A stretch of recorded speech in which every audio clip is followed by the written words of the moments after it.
You no longer have control over your own brain. But if you ever find yourself scrolling for hours without being able to stop, it's not your fault. It's because of a chemical mechanism that social platforms exploit to make you addicted.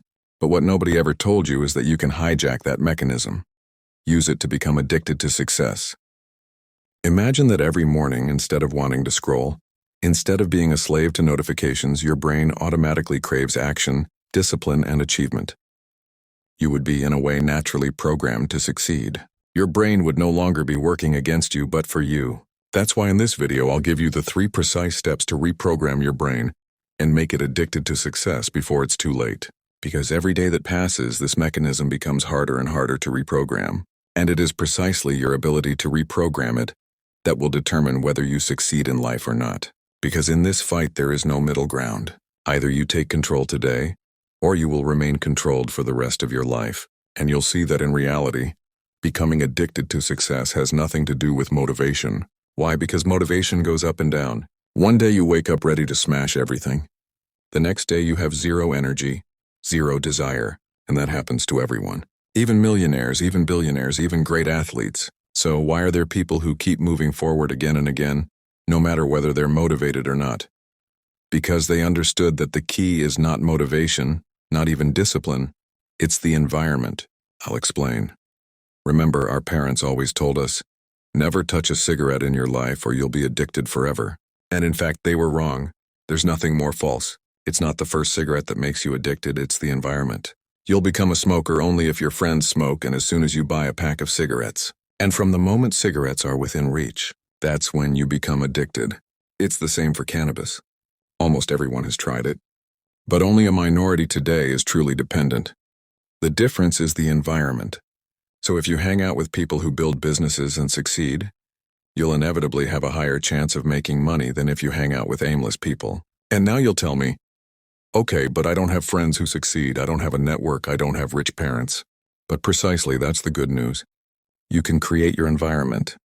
You can configure it like you configure a phone or a computer. And it starts with 4 simple, hyper-concrete actions you can put in place today. Imagine you try to eat healthy, lose weight, but your cupboards are full of soda and cakes. I don't have to paint the picture. At some point you'll crack. And it's not a question of character, it's mechanics.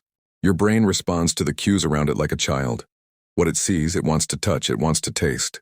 So the secret is to remove from your environment everything that is risky, because everything that is out of reach is out of mind. So to avoid caving into things that pull you down, delete all triggers. Remove apps from your phone's home screen. Delete everything that's useless, keep only urgent notifications.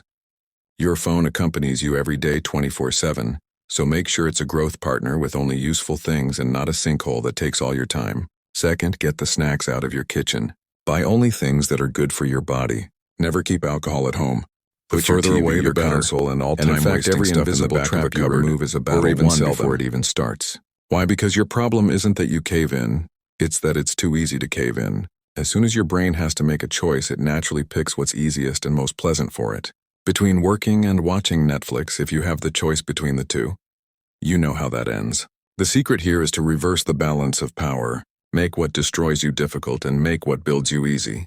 If your phone is charged in another room, you put it to charge in the bathroom or the living room, then you'll be less tempted to scroll before bed. And the opposite is true. It's much easier to go running every morning if your shoes, shorts, and water bottle are already in front of your bed. It's much easier to start working if your desk is tidy and your computer is already open on your project.